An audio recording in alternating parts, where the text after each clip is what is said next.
На Западе их называли куманы. В летописях Киевской Руси они известны как половцы. Сами же себя они называли кыпчаки. Именно они завершили тюркизацию и создали монолитность населения Крыма. А их язык приобрел статус международного и сохранился до наших дней.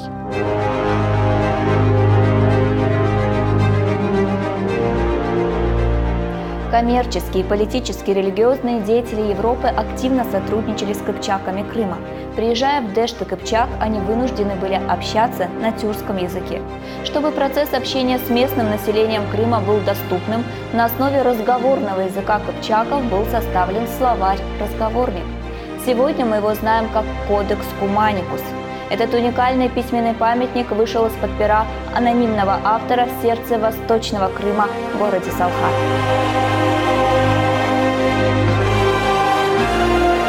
Но главное, какой след оставили после себя кипчаки на территории современной Украины? Как им удалось заставить считаться с собой Византию? И каких известных людей они подарили миру? Смотрите в эту субботу, 8 декабря в 17:35 по киевскому и в 18:35 по крымскому времени на телеканале АТР в новом цикле программы «Алтын-Девир.